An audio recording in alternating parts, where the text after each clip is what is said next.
Quiet on the Sets, The Dark Side of Kids TV was released on March 18th, 2024 by HBO MAX as a multi-part documentary series that reveals what happened on the Nickelodeon sets during the production of some of its most famous shows produced by Dan Schneider. The opening statement is, "The series investigates the abuses experienced by children from the adults they were expected to trust."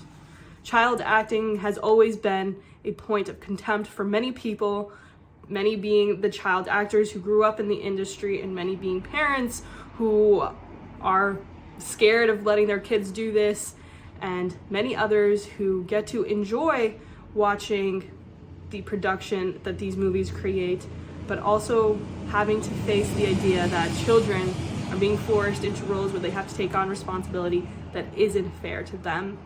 Now, this documentary highlighting what happened on the sets of Nickelodeon, where children were the main actors. There was no other adults who were taking center stage. Children were the most important part. So if children on a set made for children could have so many dark parts of it, what does a children that has kids as a side thought have waiting for them? What are they experiencing? And because this is a series, we could expect that other seasons investigate potentially Disney. Game of Thrones also had children where there was very violent scenes. How did those players navigate those spaces with children in them? And if this series continues, I'm interested to see what others experienced. Harry Potter was primarily produced with children as the main actors, though there was adult actors as well. Stranger Things. There's many shows that incorporate children, and there's actually not a single set that doesn't have child actors. So how are we protecting them in this industry that makes a lot of money off of them? And that is a big point that a lot of the child actors felt, and were quite literally forced into that responsibility, that the money they made on these shows supported their entire family. And there was multiple children within the first and second episode that shared, and throughout the whole 4 episodes that I've watched, on April 7th, the 5th episode, Breaking the Silence, will be released. So I will do a video about that one as well. I just wanted to share these first 4 episodes, and these children are forced to take on responsibility that is not theirs to take on. A lot of them are scared to tell their parents what's going on because they feel this pressure to perform and to achieve so that their families don't end up on the streets. And that is a great pressure to put on a child of 7, 8, 15 years, that they are the breadwinner for a multi-person family. That should not be how it is, and there's great fights that happen between parents and children once they grow up because they realize what they were forced to take on. Children do not understand the world at large because they're not supposed to. So being forced to take on this responsibility to be quiet about what's going on is something that was very real for a majority of the actors. And it seemed that every single person who was on these sets faced some sort of emotional or physical abuse during the time, and they were forced to go out of their comfort zones. And the main word that kept coming up was uncomfortable and murkiness. That everyone on set many times felt uncomfortable about what was going on, and that it was murky of whether this was allowed or not. So it begs the question, what do you do when someone abuses their power, as Dan Schneider very clearly did when it came to Amanda Bynes and many of the other children? Amanda Bynes was forced into the spotlight at 8 or 9 years old and continued to be in that spotlight until her early 20s.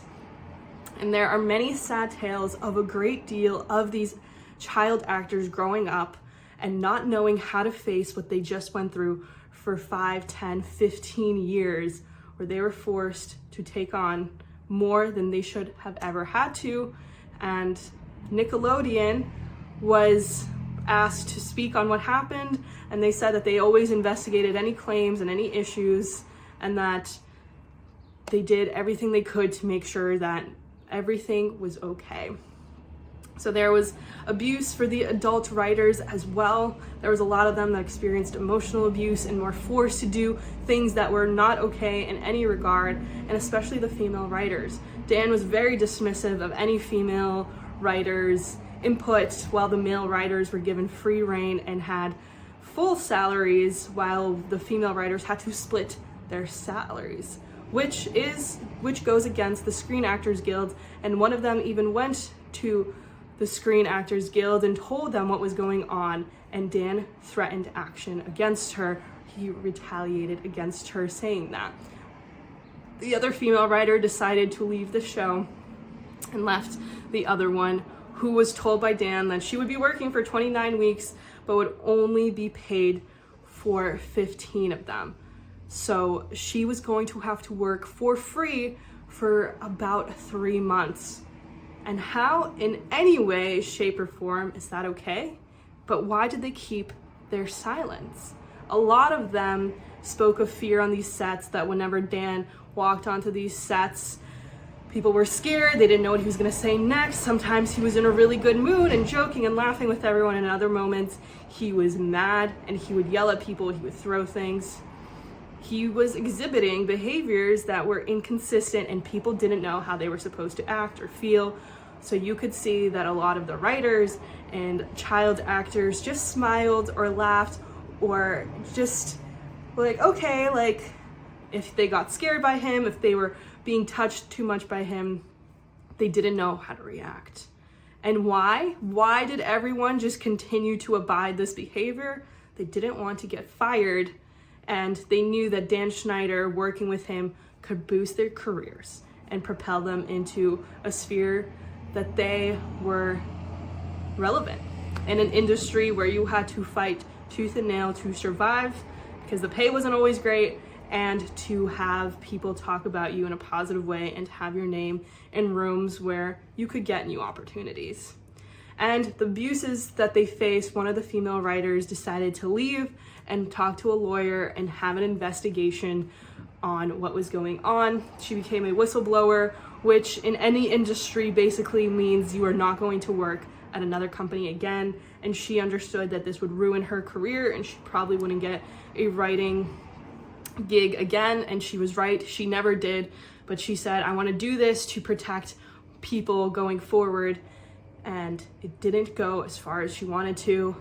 The company protected Dan Schneider, and a lot of the claims were thrown out and her name defiled, left to the side. She no longer worked in that industry or in any other writing that had to do with anything in Hollywood.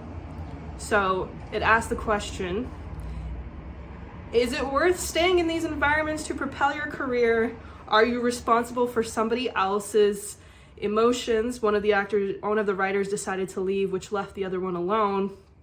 And it also asks, do you stand up for others? Do you advocate for someone else? How do you navigate this world? Is getting fired really the worst thing that could happen to you? And when we look into what happens in the rest of the series, getting fired is not the worst thing that could happen. Not to the children and not to the people who were emotionally and psychologically abused by Dan Schneider. The answer to that is getting fired is not the worst thing that could befall you, even if you're in an industry that really is predicated on somebody else giving you your reputation and being talked about by other people. If Dan Schneider gave you a bad recommendation, or someone asked about you and he had a bad comment, your reputation was bad in the industry. So do you just get fired? Do you wait it out until you get fired? Do you wait it out until you can't take anymore and then you quit? The thing is, whatever industry you're in, whatever responsibility you think you have to creating a career or whatever want there is, it should never be at the expense of your well-being or the well-being of others. And if it was happening to them and they were seeing the emotional abuse to other people, they were in a mindset that was constantly of fear. They went to work scared of what was going to happen. They went to work not knowing if they were going to have a job when they got there. They were just constantly living in this fear and had to compromise their own values to live up to what Dan Schneider wanted. Is it worth it to give up every value that you have about yourself and the world to please someone else, to get ahead? You're not really getting ahead if you're doing bad things for bad people. If you are being forced to lie or forced to do something to someone else, or you're falsifying things, or you're creating bad situation, you're forcing kids, forcing anybody in problematic places, you are not getting ahead in your career. You are getting further and further behind, because at the end of the day, there is nothing that this person will actually do for you. So if there comes a day where there is evidence that is provided against Dan or any of these people, the people at the top are always protected. And if you are at the bottom thinking that protecting this person who is abusive and abusing his power, you are not being a person who is going to be protected. The people at the top get protected, the people at the bottom just pave the way for that protection. You will be gobbled up in this machine and spit out. If you have had to ever do that, understand that when these empires do fall, you will be the one that has to take the hit. You are not necessarily responsible for how others feel in that workplace. If you can get out, you should get out. If you do want to go on record and share and try to prevent this from continuing to happen, you can choose to do that as well, but you have a responsibility to yourself to protect yourself.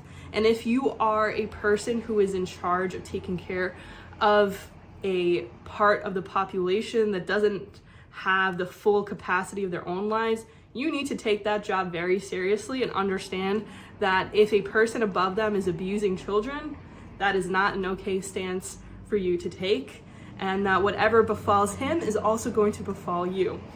So what happens next is pretty crazy. The opening of episode 2 talks about Jason Handy, who was one of the PA's personal assistants on the set. He was the one who guided children to where they were supposed to go. He was taking care of the kids when the parents had to leave the room.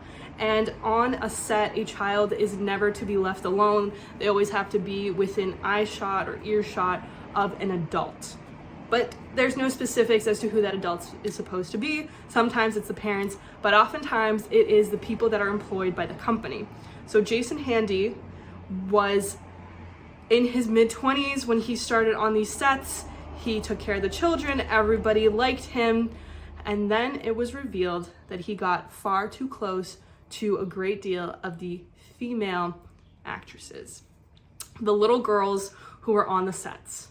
There was a turning of actors all the time on these sets, especially on the Amanda Bynes show, where there was guest actresses or people who were just part of a scene that didn't have any speaking roles, but they were allowed to be on the set because they were part of that skit. So one of the girls that was part of this was named Brandy, and she got fairly close to Jason, who was 15 years older than her. She was 8 or 9, and he was in his mid to late 20s, and he started emailing her. And at first, the mom said it was fairly innocent. She didn't think anything of it. He was someone that was her friend. And she goes on to share that at some point, Jason started revealing how much he liked her and all of these abusive things where he abused his power and started telling her very inappropriate things, where it transitioned to a really inappropriate moment that he sent a video of himself to her doing things that he should not have been doing. And they had an investigation open against him. And one of the most shocking parts of this was that there was bags of tokens from different girls that they found in his house, and Brandy's name was one of them. So he had stuff from her, and he had stuff from a bunch of other little girls in his house. And the investigators called Brandy's mom and they asked her, will you go on record to talk about this? And she felt guilty, and she didn't want to look like a bad parent, so she almost considered not having a stance on what her daughter went through. And the investigator told her, so many parents have decided not to speak out against this because they don't want to be seen in a bad light that this happened to their children, and they put themselves in the foreground of what was going on instead of putting into perspective that their child just went through something that was going to traumatize them for a great deal of time. And to see that parents were putting themselves in the first position of saying, like, I don't want people to think I'm a bad parent, was shocking. But also the fact that she didn't understand that that was an atrocious way to like think about the situation, that she had no insight that that was like even a bad thing, was really eye-opening, and kind of plays to the idea of what kind of parent is going to willingly put their kid in this kind of situation in the first place of child acting. So she went on record, and he had over 10,000 images of children in poses that were extremely sexual, and had many of these token bags and other things that he found. And there was another girl that was going on record where he went further with her and went into a physical context with her, the child. But there was only 2 cases that could be brought up against him. So there was a pedophile on site with hundreds of children, and he got extreme access to them. Now, how is that even possible, that people are being allowed on sets without background checks, without any further investigation into who they are? Well, that is how the industry currently goes. And later on, we learn that even if they are a registered offender, they are still allowed back on the sets. Now, that was the story of Brandy. Heartbreaking, and Brandy isn't shown. It's only Brandy's mom that goes on record to talk about it. And now Brian Peck was the second person who took center stage of the documentary and was talked about. He worked with many child actors, including Leonardo DiCaprio, and there's many videos showing him being far too physically close. And about 4 months after Jason Handy's indictment, Brian Peck was also arrested. But the story of what happened to the children he abused is one that was held secret for many years. He was arrested in 2004, and it is not until 2024 that the child he abused was finally able to come out and speak about this. Now, before we get into that, I want to just say that what happens to children on these sets is unfortunately not secluded to this one production. It is something that is constantly happening, and is something that needs to be talked about. And it also asks the question, how many details is too many? Is saying Dan Schneider's name actually giving him more credit and more attention? And all attention, whether it's good or bad, is still attention. How much should we be talking about it? And in what light should we be talking about this? Should they have never mentioned Dan's name and only talked about the experience of the children? Or is coming back to a more neutral position, which most documentaries and most journalists usually do so that you can make the decisions for yourself, is that the better approach? How much airtime should we be giving these people? How many of these stories need to be told over and over and over again? And the lives that these kids go on to live will be shadowed with the experiences that they had as a child. And even if you had a great childhood, there are still things that you are struggling with when you look back on what you've been through. So to imagine that these children aren't going to suffer is just nonsense. These children have clearly faced the repercussions of the actions that were taken against them when they felt they had no power.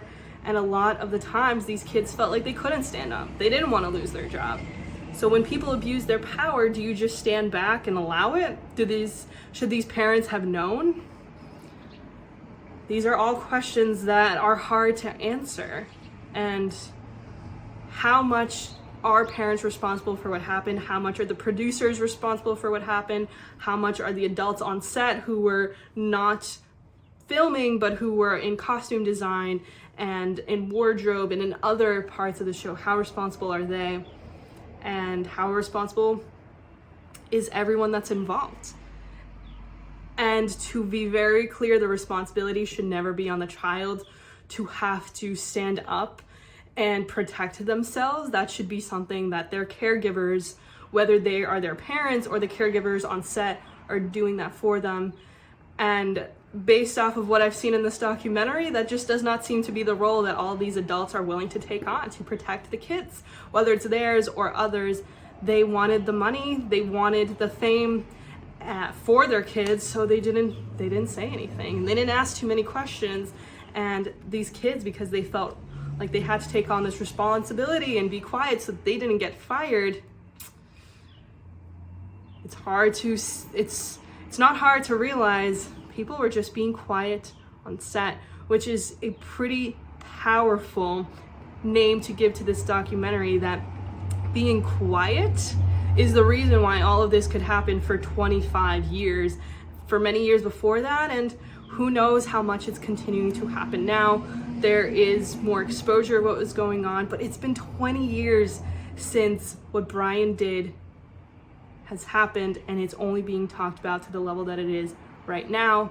And there was another pedophile case that came up. So 3 pedophiles that were around these children all day, every day, and these kids were working all the time.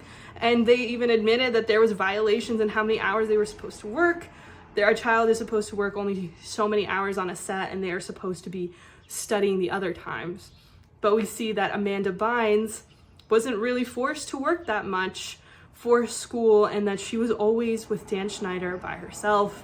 And we have seen the fall of Amanda Bynes.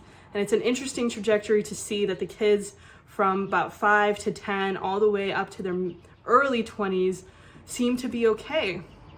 And then one day they realize what they've gone through and they just don't know how to deal with it. And the fact that almost no one talked about therapy for these children, that the parents were concerned with themselves and how they feel about the situation, but they didn't stand up to intervene and help their kids after the fact, is crazy, and speaks to the time of when I was growing up. Nobody talked about therapy. Nobody really mentioned it. It was all like, oh, you're crazy if you need therapy. And to see what has happened to so many of these child actors, therapy would probably have been the least difficult thing that they had gone through. So Brian Peck was a child acting coach who was allowed on many sets that had children on it. And in particular, he targeted one child actor, and that is Drake Bell. This is the first time he has ever spoken out about what has happened to him. And he went on camera to tell his story and to share the abuses that he suffered. And he is a child of divorced parents. His dad wanted him to get into acting because that was Drake's dream, and that was a way for them to get close. And eventually Brian eroded that relationship because Drake's dad was very aware that Brian's behavior was not okay, and he didn't want his son left alone with him.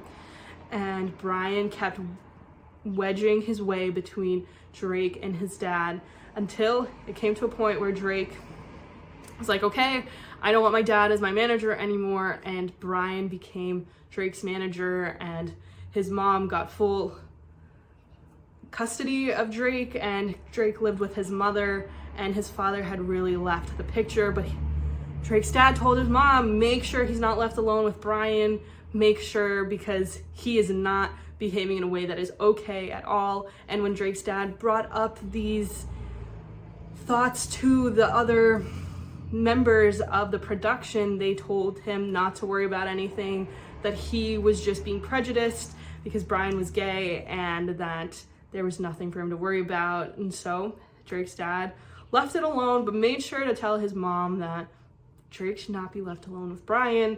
And whether Drake's mom listened or not, we don't know in that moment, but very quickly Drake realized that he was left alone with Brian a great deal, and his mom lived an hour away from where all the auditions were happening, and his mom allowed Drake to stay at Brian's house. And this continued for over a year and a half until Drake finally had enough, but it was constantly living in this fear where Brian was telling him, if you don't do this, you're never gonna have a career in this industry. And Drake had no idea how to tell anyone. He didn't know how to tell his dad or his mom, and he fell into this fear because Drake and Josh was on the line of being produced, and if he was to stand up and say anything, he felt like he was going to be reprimanded and have this career that he worked so hard for from the age of 8, and now he was 15, to taken from him. So he had no idea what to say because he was told every single day, if you say anything, you're gonna lose your career. And eventually Drake got really close to his girlfriend and stayed at her house, and one night Brian kept calling him, and the girlfriend's mother asked Drake what was going on because it wasn't normal that a 40-something-year-old was calling a 15-year-old and demanding things of him. Drake confessed to an extent. The girlfriend's mom reached out to Drake's mom, and Drake finally, to a few lengths, admitted what was happening.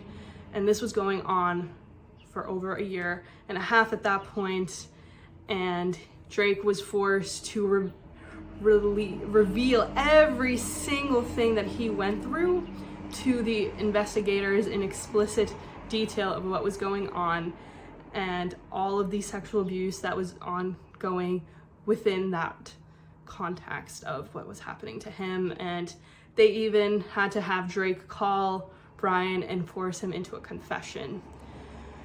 So when people do speak out about what happened to them, they're forced to relive that experience by sharing all the details, by being potentially involved with the bringing down of this person, of getting enough evidence against them. And Brian was indicted and had 11 cases of severe misconduct, and the documentary reveals all the words, but Drake said, if you want to know what happened to me, think of the worst thing someone can do to someone, and that's what happened to me. And when you watch Drake, you can see that has lived with him his entire life. This happened when he was 15. 20 years later, he's in his mid-30s, and how can you move on from something like that? And even then, there was no indication that he was put into therapy, talked about. And right on the end of this happening, Drake and Josh started, and that really took center stage of his life. And he even went on to do a few other movies, but after those movies, his career stopped. Which is also the same thing that happened to Amanda Bynes, and both of them starred on the Amanda Bynes shows, and they both had a similar trajectory. They don't talk about in detail what happened to Amanda Bynes, but her closeness to adults on that show, one can only be led to guess that it wasn't the greatest experience, because both of them fell to various substances to try to ameliorate what happened to them. So what ended up happening to Brian was he got 16 months in jail, and 47 people wrote letters defending Brian in his actions. Now, the records were sealed, and it wasn't until this documentary was in the production of being made that the records were unsealed and shared with the public. And some famous actors like James Marsden and a few other really big actors stood in defense of what he did, and other people who were child actors coached by him wrote a letter of defense for Brian. And Drake was just appalled, as the rest of us watching the documentary were, that there was huge executives on Brian's side supporting him. He only got 16 months, And when he was released, he went to work on Disney Channel on The Sweet Life of Zack and Cody. And Disney released a statement that they didn't know that this was what happened on those sets, but he had to register as a sex offender, and that is something that Disney would have been aware of. So he went to another place where children were the main actors and got permission to be around them. And we don't know if anything else happened, that's not revealed, but one can only imagine that the circumstances may have been similar to what happened on Nickelodeon. So what happens to these children after being a child actor? And many of them continued to struggle with what was going on, and as Dan Schneider's success continued to grow with iCarly and Victorious, his willingness to be sexual with these children continued to grow. They showed many shots from iCarly, Victorious, showing the girls in very compromising positions, alluding to sexual acts, and Dan continued to gain power, and in 2014 was awarded a Lifetime Achievement Award, stating that he created so many actors into what they are today. And it's interesting that he takes credit for it, because a lot of child actors fall to drugs, substance abuse, and are forced into these awful situations. Now, Ariana Grande was also on Nickelodeon on Victorious, if any of you remember that, and they do show scenes of her forced to do very weird things that were posted on YouTube as the Victorious part of their show. So he was very inclined to the technology wave happening, and he was able to shift shows into happening based off of what was going on with technology, and he really took control of that, and his power grew, and people did not want to stand up against him until 2017, when the Me Too movement happened, and a lot of people were willing to go on record and to share what happened and how he was forcing people to massage him on set and to touch him and to do very weird and inappropriate things. And the production eventually parted ways with Dan Schneider in 2018. Drake said that Dan was the only person who asked how he was doing and that he was the only one that was supportive, but it's hard to see Dan in a good light, because Dan still allowed those people on his sets to be around children, and he himself was putting himself in situations where he was very close to the children in very inappropriate ways. There was a video of him with Amanda Bynes in a hot tub where he's fully clothed and she's wearing bathing suits. She was only 10 at the time.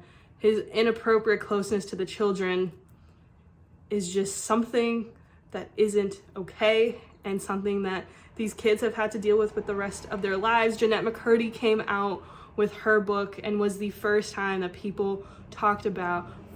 somebody had talked about what was going on set. She was not part of the Lifetime Achievement Award given to Dan Schneider, and she had parted ways. And Dan, at the end, was not even allowed on the Salmon Cat production because of his behavior, and Jennette was forced to be back on set a week after her mom died. And she struggled a great deal with her own issues with her mom forcing her to be a child actor and being emotionally abusive throughout that entire time.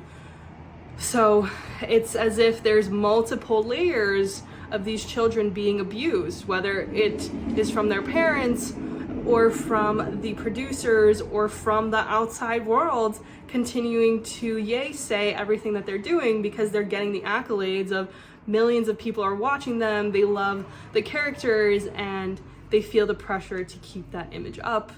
And when people finally step back and realize what's going on, do we feel that we were part of this narrative against these children by upholding these shows and watching these shows? And if we know now that this is what children are experiencing, how can we ourselves advocate for the rights of these kids?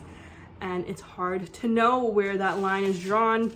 You expect that everyone is being protected in their own industry. How are you supposed to know when you watch a movie that that child had anything going on outside of just showing up to set and running their lines?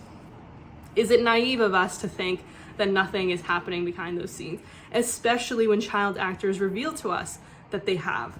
So it's hard to be okay with watching what is going on and to stay silent. And the next episode on April 7th is called Breaking the Silence. So it's going to be a pretty powerful end to the series. It's the 5th episode. I'm interested to see what happens next, if they continue to go into potentially Disney or other places where child acting is a big part of the channel or that industry. And I want to leave off on what some of the child actors experience and what they went through. A lot of them struggled with self-worth. They felt that they were deeply damaged by what happened, and when they were told by the adults who were supposed to protect them, saying you're not good enough, you're getting fat, all of these detrimental things that just seemed to so easily be told to them, was devastating. A lot of them had broken confidence. Many struggled with alcoholism and substance abuse. And that is a story that is pretty prevalent with the ones who were most in the spotlight. And of course, even the other ones who were still on these shows, they struggled with how do you face what you've just gone through. And therapy was not talked about. And Drake's story was a really hard one to see unfold.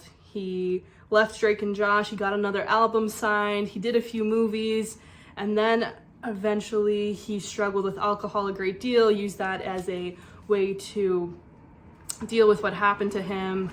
He fell to other drugs.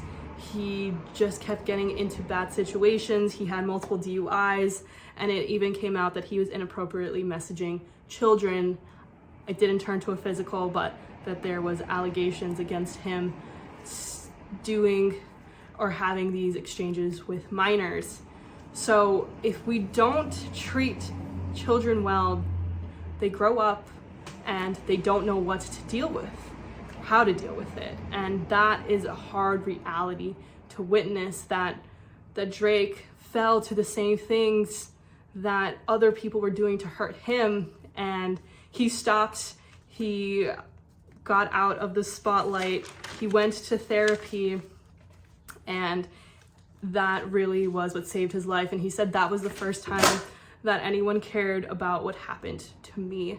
And he had different trauma therapies, different cognitive behavioral therapies, and was able to work his way through it. And even when you listen to him, he still sounds like he's 15, as if the trauma froze him in the time that it happened. And it's incredibly unfair that this happened to him, and his father wasn't even told about it when it was happening, when the trial was happening. Drake still felt responsible for his parents' emotions, so much so that he couldn't tell his dad. And his dad said that when he did find out, he has never been the same since.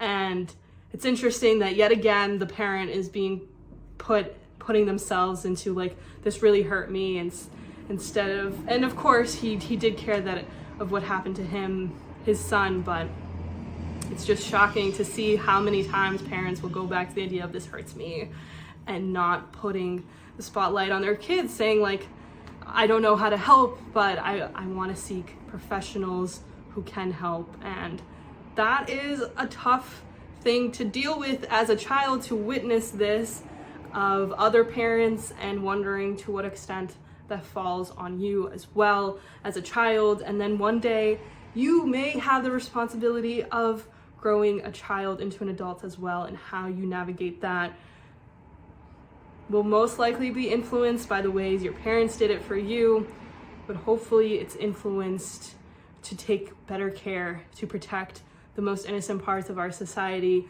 the children who will one day grow up to run the world. And if we create a broken generation, it's hard to even blame them for dealing with life or coping with life the way that they did. How can you look at any of those people who fell to drugs or substance abuse or any other issues to ameliorate the emotions in whatever way they could. They were devastated by what happened. They didn't have any other direction. They had to figure this as well out for themselves. Not only they had to figure out how to take on the responsibility of being adult, they then had to take on adult responsibilities as an adult to deal with stuff that they went through as children, and you just wish the best for them and hope that they can get through this. And that really is where the documentary leaves you off. It's devastating. It's hard. As a person who loved watching these shows growing up, it's hard to see that this is what they went through, and it's also unfortunately not shocking in the sense that, like, I had no idea the extent, but I did have an insight or some belief that something wrong was happening just based off of what happened to them when they grew up. How can you have so much fame and money and all of that and throw it away, essentially? There had to be something that happened, and it's a difficult documentary to watch. We've talked a great deal of time today about it, but do watch it if you're interested. Episode 5 is coming out on April 7th, and I do encourage you to look at the world around you, figure out what's going on, and we do have to be a little bit more aware that what's going on doesn't quite meet the eye. So, hope you got something out of this. Let me know what you think if you watch the documentary, if you're gonna watch it. Let me know, and we'll talk soon.